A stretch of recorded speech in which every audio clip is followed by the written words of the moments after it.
Hi everyone, welcome back to one short series of human disease and immunology. Yesterday we discussed about AIDS and today we are going to discuss about hepatitis. So hepatitis is basically the inflammation of inflammation of infla sorry inflammation of hepatitis is basically the inflammation of liver or hepatocyte cells or hepato sites cell. Hepatitis is divided into different types: hepatitis A, B, C, D. And causative agent of hepatitis is hepatitis virus. अब मोड of ट्रान्समिसनमा hepatitis A र ईमा फीको oral root हुन्छ। त्यसै गरी hepatitis बीसीडीको mode of transmission चाहिँ blood and sexual contact हुन्छ होइन। अब त्यसै गरी डायग्नोस्टिक टेस्टमा liver biopsy that is to assess the liver function or blood test. Diagnostic टेस्टमा के अरे liver biopsies that is to assess the liver function or blood test. त्यसै गरी सिम्टम्समा common symptoms are jaundiced, dark urine, nausea, vomiting, and you can say inflammation of liver. The drugs used for the treatment of hepatitis. For different hepatitis, there are different drugs. Hepatitis A को लागि कुनै औषधि हुँदैन, त्यो आफै जान्छ। अनि यो हेपाटाइटिस ए छ मेनली चिल्ड्रेनहरूमा हुन्छ। त्यसै गरी हेपाटाइटिस बी को लागि ल्यामिभुडिन र इन्टरफेरन हुन्छ। त्यसै गरी हेपाटाइटिस सी को लागि सोफाबोभिर हुन्छ। हेपाटाइटिस डी को लागि अल्फा इन्टरफेरन हुन्छ र हेपाटाइटिस ई को लागि पनि नो ट्रिटमेन्ट हुन्छ, द्याट इज आफै जान्छ। त्यसै गरी अब के भन्छ अरे यसको इन्क्युबेसन पिरियडमा हेपाटाइटिस ए को 15 देखि 45 दिन हुन्छ। हेपाटाइटिस बी को 45 देखि 160 डेज हुन्छ। हेपाटाइटिस सी को 15 देखि 150 डेज हुन्छ। हेपाटाइटिस डी को लागि 30 देखि 16 डेज हुन्छ र हेपाटाइटिस सी को लागि 15 देखि 60 डेज हुन्छ। अब यसमा पनि के बुझौँ भन्दाखेरि र यसको एउटा एभरेज हुन्छ नि, एभरेज भनेको 2 to 6 विक्स इन्क्युबेसन पिरियड हुन्छ। अब हामी डिफ्रेन्ट टाइप्स अफ हेपाटाइटिसलाई बुझ्ने प्रयास गरौँ होइन। डिफ्रेन्ट टाइप्स अफ हेपाटाइटिस बुझ्नको लागि होइन, डिफ्रेन्ट टाइप्स अफ हेपाटाइटिस ए पहिला बुझौँ। हेपाटाइटिस एमा के भन्छ, कजेटिभ एजेन्ट कुन भाइरस हुन्छ, पिकोर्ना भाइरस। त्यसै गरी हेपाटाइटिस बीमा कुन भाइरस हुन्छ, हेपार्डना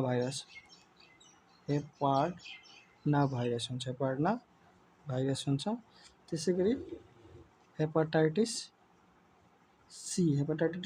सीमा के हुन्छ, फ्ल्याभी भाइरस।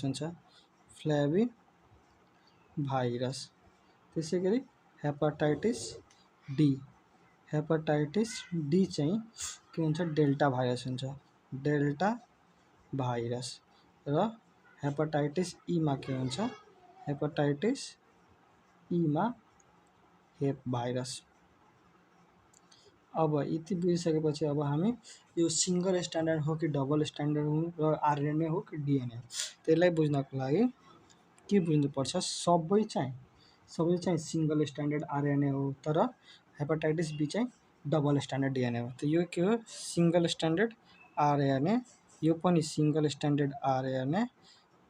हेपाटाइटिस डी पनि सिङ्गल स्ट्यान्डर्ड आरएनए र हेपाटाइटिस ई पनि सिङ्गल स्ट्यान्डर्ड आरएनए नै हो, but hepatitis B is double standard DNA. अब यो भएपछि अब यसको के भन्छ मोड अफ ट्रान्समिसन हेरौँ। मोड अफ ट्रान्समिसनमा हामीले के पढेको थियौँ, हेपाटाइटिस ए र ई चाहिँ फिको ओरल रुट हो। ए र ई चाहिँ फिको ओरल रुट। त्यसै गरी हेपाटाइटिस बी सी र डीमा के हुन्छ, यी सेक्सुअल कन्ट्याक्टले हुन्छ। Sexual contact or blood or vertical, sexual contact blood or vertical भनेको आमाबाट छोरामा जानु वा सन्तानमा जानु, सेम हुन्छ यसको नि सेम हुन्छ। अब त्यसपछि के हुन्छ, एउटा कुरा बुझ्नु पर्यो, एउटा हुन्छ क्रोनिक। क्रोनिकमा के हुन्छ, हेपाटाइटिस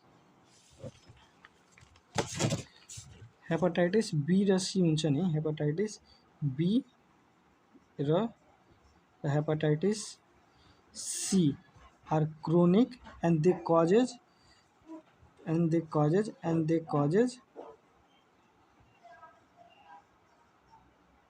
liver cirrhosis, liver सी। हेपाटाइटिस बी र सी मध्ये पनि मेनली हेपाटाइटिस बीले लिभर सिरोसिस वा क्रोनिक हो। अब यति बुझिसकेपछि ट्रिटमेन्ट हामी त बुझिसकेको छ। ट्रिटमेन्टमा पनि हेपाटाइटिस ए को लागि नो ट्रिटमेन्ट हुन्छ, आफै जान्छ। अब हेपाटाइटिस बीमा चाहिँ ट्रिटमेन्टको लागि ल्यामिभुडिन वा इन्टरफेरन। त्यसै गरी हेपाटाइटिस सीमा चाहिँ सोफोस्बोभायर। त्यसपछि हेपाटाइटिस डीमा चाहिँ alpha इन्टरफेरन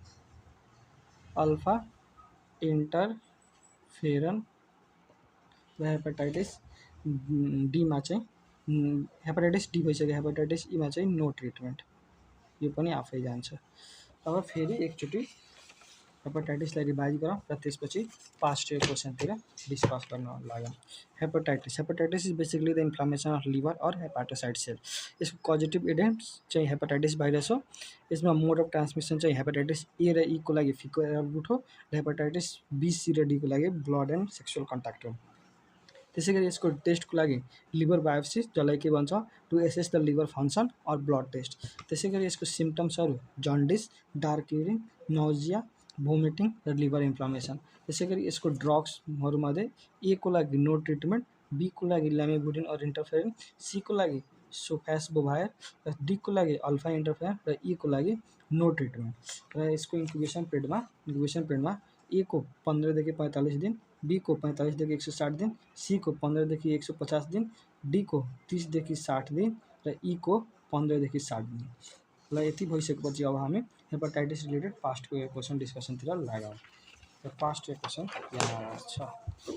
past year question, first question is alpha interferon and lamivudine are used in the treatment of. यो क्वेसन चाहिँ आइएम 2014 सोधेको थियो। यो क्वेसन चाहिँ कहाँ आइएम 2004 सोधेको थियो। अप्सन एमा hepatitis, option B malaria, option C AIDS र अप्सन डी डायरिया। यसमा यो ल्यामिभुडिन र इन्टरफेरन के को हो, के भन्छ त्यसलाई हेपाटाइटिसको लागि, त्यही भएर यसको एन्सर हेपाटाइटिस। हेपाटाइटिस मध्ये पनि हेपाटाइटिस बी को लागि मेनली अल्फा इन्टरफेरन र ल्यामिभुडिन युज हुन्छ। हेपाटाइटिस एमा कुनै ड्रग्स युज हुँदैन, हेपाटाइटिस ईमा पनि कुनै ड्रग युज हुँदैन। बीमा चाहिँ अल्फा इन्टरफेरन र के भन्छ अरे ल्यामिभुडिन युज हुन्छ। त्यसपछि सीमा चाहिँ सोफोस्बोभायर र डीमा चाहिँ इन्टरफेरन हुन्छ, अल्फा इन्टरफेरन युज हुन्छ। अब ल्यामिभुडिन चाहिँ भइहाल्यो बी को लागि, अल्फा इन्टरफेरन चाहिँ डी को लागि भइहाल्यो। अब क्वेसन नम्बर 2 मा के छ, the following hepatitis virus are RNA except. हामीले के पढेको थियौँ, अप्सन के भन्छ हेपाटाइटिस ए, सी, डी र ई चाहिँ all are single standard, A, C, D र E all are single standard RNA except hepatitis B जुन चाहिँ डबल स्ट्यान्डर्ड डिएनए हो। त्यही भएर यसको एन्सर के हुन्छ हेपाटाइटिस बी भाइरस। त्यसै गरी अर्को क्वेसन चाहिँ third number question, both hepatitis B and AIDS are option A caused by retrovirus, option B transmitted through touch, option C congenital disease र option D transmitted through infected blood। अब option A भनेको छ caused by retrovirus। अब hepatitis चाहिँ के भन्छ अरे hepatitis भाइरसले कज गर्छ र एड्स चाहिँ रेट्रोभाइरसले कज गर्छ, त्यही भएर यसको एन्सर अप्सन ए हुन सकेन। त्यसै गरी अप्सन बीमा के छ transmitted through touch.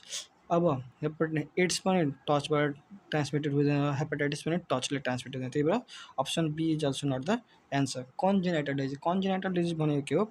Disease present at the time of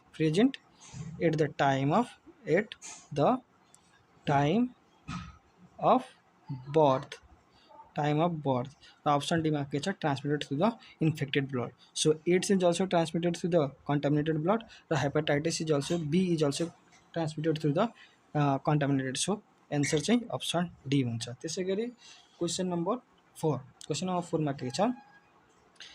which hepatitis virus is primarily transmitted through the contaminated food and भ्याक्युल। अब हामीले के पढेको थियौँ त्यहाँ? ए र ई चाहिँ fecal oral route, that is contaminated food and water र बी सी र डी चाहिँ ब्लड एन्ड के भन्छ अरे सेक्सुअल कन्ट्याक्टले ट्रान्समिट हुन्छ। अब हामीले सोधेको छ कन्टामिनेटेड फुड एन्ड वाटर।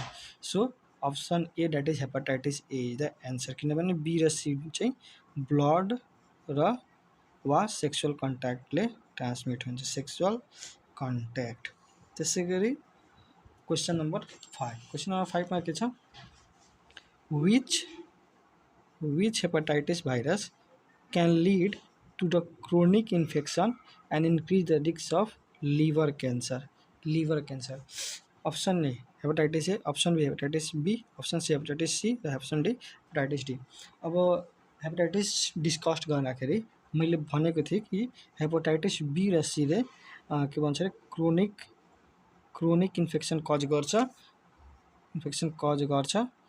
र यसले लिभर क्रोसिसतिर लग्छ वा लिभर क्यान्सरतिर लग्छ, लिभर क्रोसिस वा लिभर क्यान्सरतिर लग्छ। सो के हुन्छ? अनि हेपाटाइटिस बी र सी मध्ये पनि मेनली हेपाटाइटिस बीको कारण। So answer is option B hepatitis be.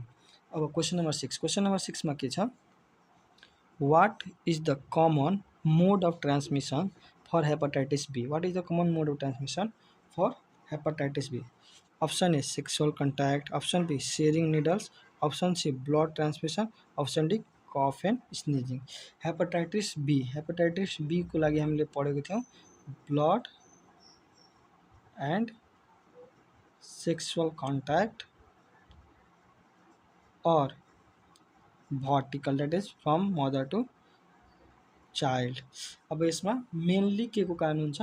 ब्लडको के भन्छ सेक्सुअल कन्ट्याक्ट अर ब्लडको कारण। त यसमा मेनली के हुन्छ? Sexual contact. त्यसै गरी अर्को चाहिँ which hepatitis, question number 7, which hepatitis virus can easily cause the infection in the presence of hepatitis B? यो कुरा मैले भन्न बिर्सेको थिएँ। के हुन्छ भन्दाखेरि हेपाटाइटिस बी एन्ड डी छन् नि, जुन हेपाटाइटिस डी छ यो चाहिँ जबसम्म हेपाटाइटिस बी हुँदैन तबसम्म हुँदैन। So for hepatitis D there must be hepatitis B virus. So answer is hepatitis B virus. Question number 8मा के छ?